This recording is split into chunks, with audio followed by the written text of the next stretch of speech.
آپ آئیں تو زندگی اور ہو، آپ آئیں تو زندگی اور ہو، دور ظلم و ستم ختم فی الفور ہو، دین غالب ہو پھر عدل کا دور ہو، دین غالب ہو پھر عدل کا دور ہو، عرض پرواز ہیں قدرداں المدد، المدد یا امام زمان المدد۔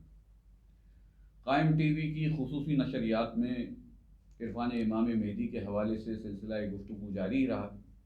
اس سلسلے کے آج ہم ایک نئے پروگرام کے ساتھ حاضر خدمت ہیں۔ جناب ارتضیٰ عباس نقوی صاحب، معروف مقرر، محقق، دانشور، خطیب، اسکالر ہمارے ساتھ موجود ہیں۔ علامہ صاحب، بہت مشکور ہوں، آپ کی گزشتہ پروگراموں میں گفتگو شکریہ، کی بڑی پذیرائی ہے، نوازش۔ اور آپ نے بہت سارے علمی گوشے اور عرفانی گوشے واہ کیے ہیں جو کہ طلاب کے اور نوجوانوں کے ذہنوں میں جو ہے نئے علمی پہلو کو ضرور جلا بخشیں گے۔ ہم جن موضوعات کو لے کے چلتے رہے ہیں تو اس میں نئے نئے ابواب پیدا ہوتے رہے ہیں۔ بہت سارے مشہور موضوعات ہیں کہ جن کو ہم پہلے ان سوالوں سے آپ کی خدمت میں پیش کرتے رہیں گے۔ امام مہدی کے حوالے سے جو معلومات، اب ہم کوفہ تک آ گئے اور یعنی امام کا ہم نے سراپا اور ان سے القابات سے استفادہ آپ نے کیا۔ جو بہت ایک اہم دور ہے وہ تو ایک یہ ہے کہ امام مہدی آئیں گے، ایک جنگ ہوگی جو کہ کربلا کی نوعیت کی دوسرا سلسلہ ہوگا، اور امام اس کو ختم کریں گے ظالم، اور عہد رجب، یعنی ان دونوں موضوعات پہ جو ہے وہ ایک بڑا سیر حاصل گفتگو درکار ہے آپ کی۔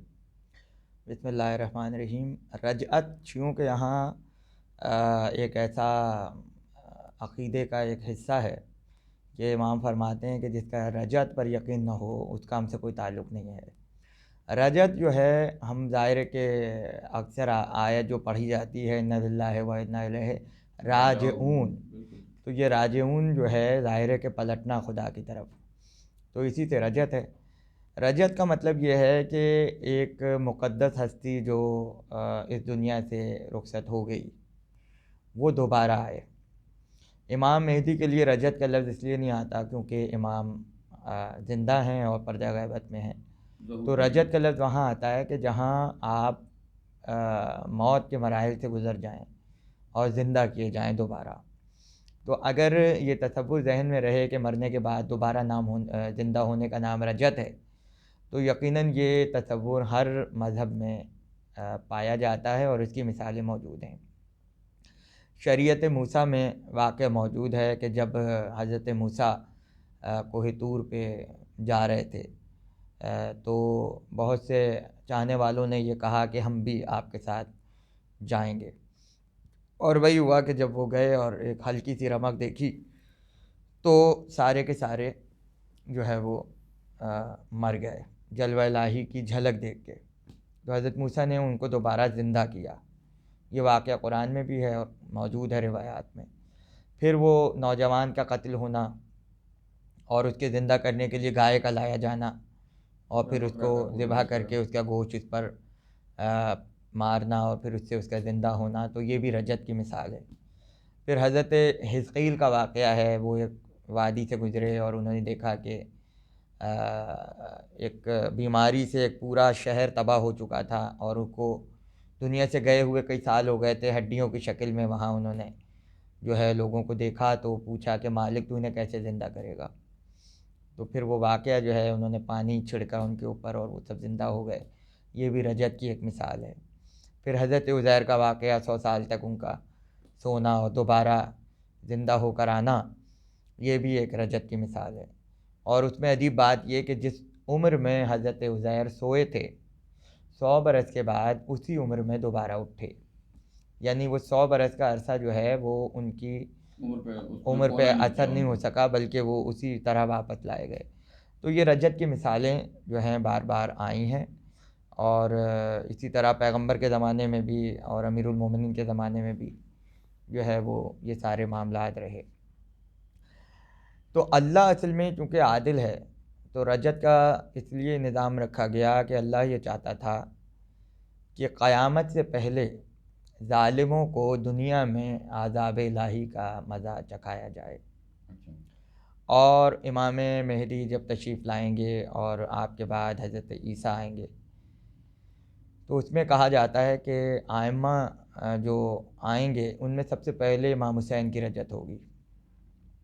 امام حسین اپنے 72 شہداء کے ساتھ، یا جتنے شہداء کربلا میں تھے ان کے ساتھ آپ تشریف لائیں گے، اور اس کے ساتھ وہ تمام قاتلان حسین اور قاتلان اصحاب حسین جو شریک رہے وہ بھی آئیں گے، اور ان دونوں کے درمیان معرکہ ہوگا تاکہ جو ظالم ہے وہ اپنا انتقام لے سکے، اور پھر قیامت میں وہ ایک الگ انتقام ہوگا جو اللہ کی طرف سے جو ہے عذاب کی شکل میں آئے گا۔ دوسری بات یہ کہ حضرت علی کا دوبارہ آنا روایات میں موجود ہے، اور دابت الارض جس کا تذکرہ بار بار آیا ہے اس سے مراد حضرت علی ہیں۔ تو پھر پیغمبر اسلام کا آنا رجت کی روایات میں موجود ہے، اور شیطان کا جو خاتمہ ہوگا وہ پیغمبر اسلام کے ساتھ ہوگا، کیونکہ روایات میں ہے کہ جب شیطان آئے گا اپنے لشکر کے ساتھ اور نبرد آزما ہوگا، تو اس سے پہلے کہ امام مہدی حملہ کریں گے تو وہ دیکھیں گے کہ ایک بادل دور سے آتا ہوا نظر آ رہا ہے، اور اس بادل پر پیغمبر اسلام سوار ہوں گے۔ تو شیطان کا خاتمہ جو ہے وہ پیغمبر اسلام کے ہاتھوں ہوگا۔ تو یہ ساری روایات ہیں، اور ہمیں زیارات کے فقروں میں بھی، دعاؤں کے فقروں میں بھی رجت کے اشارے ملتے ہیں، جس میں واضح طور پر یہ ذکر ہے کہ رجت ہوگی اور معصومین آئیں گے۔ اچھا، معصومین کے بعد پھر جب ہم دوسرا سلسلہ آتا ہے تو اس میں بعض مخصوص مقدس ہستیاں جو ہیں ان کا آنا بھی رجت کے واقعات میں بیان ہوا ہے۔ مثال کے طور پر اصحاب کہف، ان کے بارے میں ہے کہ اصحاب کہف دوبارہ تشریف لائیں گے۔ اس کے بعد حضرت حزقیل کے جو مومن آل فرعون ہیں ان کا بھی تذکرہ ملتا ہے، وہ بھی تشریف لائیں گے۔ حضرت مالک اشتر، سلمان فارسی، حضرت مقداد، ان کے بارے میں ہے کہ ان کی رجت ہوگی اور یہ دوبارہ تشریف لائیں گے۔ پھر اس کے علاوہ جو ہے وہ ہمیں خواتین میں بھی رجت کا تذکرہ ملتا ہے کہ 13 خواتین جو کہ اسلامی واقعات میں بہت اہمیت کی حامل ہیں ان کی بھی رجت ہوگی، اور وہ جنگ کے دوران جو مختلف کام خواتین کے ہوتے ہیں، تیمارداری کرنا، زخموں کی مرمت کرنا، پانی پلانا، مختلف جو کام ہیں، تو وہ ان کے حصے میں آئیں گے۔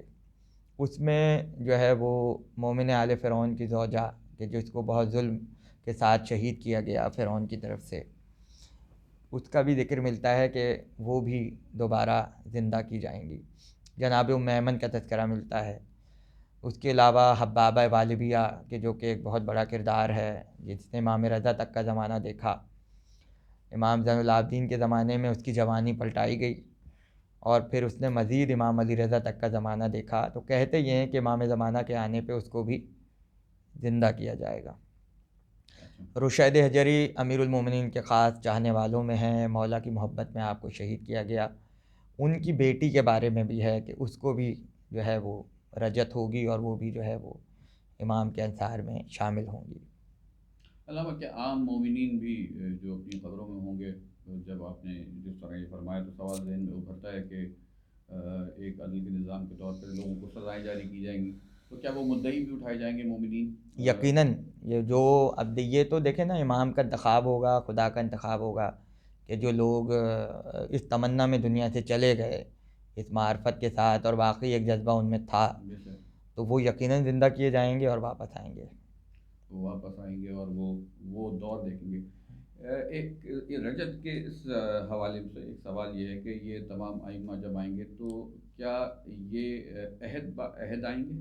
یعنی حضرت علی کی تشریف آوری ہے، اور جیسے کہ رجت میں ہے کہ امام مہدی کی شہادت ہوگی، اور پھر فوراً پہلے امام حسین کی واپسی ہے، تو کیا یہ تمام ائمہ نہیں، سب سے عہد پہلے آئیں گے؟ تو دیکھیں امام حسین آئیں گے، سب سے پہلے امام حسین آئیں گے، اس کے بعد امیر المومنین ہے، پھر پیغمبر اسلام ہے۔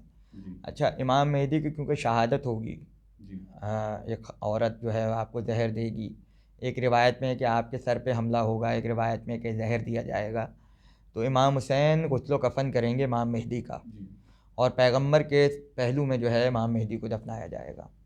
تو اچھا، اب اس میں کتنا فاصلہ ہوگا کس کے آنے میں، اس کی صراحت ہمیں روایات میں نہیں ملتی، لیکن یہ طے ہے کہ سب سے پہلے امام حسین تشریف لائیں گے۔ اچھا، یعنی اب سب یہ ایک بات تقریباً یہاں تک تو کامل ہو گئی کہ تمام کے الگ الگ ادوار ہوں گے، یہ سب ایک ہی دور میں نہیں آئیں گے، یعنی امام حسین اور پھر جناب امیر المومنین پیغمبر اور پھر امام جناب سید سجاد، اور اس طرح سے ایک ترتیب سے۔ سوال یہ ہے کہ یہ باقاعدہ حکومت کا نظام قائم کر کے، یعنی خلافت الہیہ یا اس صورت میں ایک حکومت قائم رہے گی مستقل بنیادوں پہ قیامت تک کے لیے؟ یقیناً حکومت قائم ہوگی، اور جو قانون الہی ہے اس کا باقاعدہ نفاذ ہوگا، کیونکہ ابھی تک دیکھیں شریعت نافذ تو نہیں ہوئی، جی یعنی بہت سو نے مخالفت کی، بہت سو نے اس کو اپنایا، جو اپنا رہے ہیں ان میں بھی اختلاف پایا جاتا ہے، صحیح کون اختلاف سا اور ہے غلط کون اشتباہات سا کا ہے۔ بھرمار تو ہے۔ ایک نظام رائج ہوگا، بالکل ایک شریعت رائج ہوگی، ایک نظام ہوگا، پوری دنیا جو ہے وہ امام مہدی کے تابع ہوگی، اور پھر اس میں ظاہر ہے کہ جو شریعت کے نظام شریعت ہے، جو سزا کا قانون ہے، اور جس کو پورا ہم ایک نظام کہتے ہیں، وہ یقیناً رائج ہوگا امام مہدی کے آنے پر، بے شک، یہ جب اور زمین اتنا عدل کے اتنا انوار سے عدل ہو بھر جائے جائے گا گی۔ کہ جن جانوروں میں اختلاف ہے وہ ایک دوسرے کے ساتھ بیٹھیں گے، کیا کوئی کہنے تصور نہیں کر سکتا کہ ان میں اختلاف تھا۔ تو شریعت نہ صرف یہ کہ انسانوں کے لیے لاگو ہوگی، بلکہ جانوروں میں بھی ایک عدل کا نظام اور ایک جو ہے وہ ظلم کا خاتمہ ہو جائے گا۔ گفتگو کے پہلے حصے کو یہاں پہ روکیں گے، یعنی مادی اور روحانی تمام پہلوؤں سے زمین عدل کے انوار سے بھر جائے گی۔ دوسرے حصے کے ساتھ اب سے کچھ دیر کے بعد آپ کی خدمت میں پھر حاضر ہوں مجھے ذرا پانی پلائیں۔ گے۔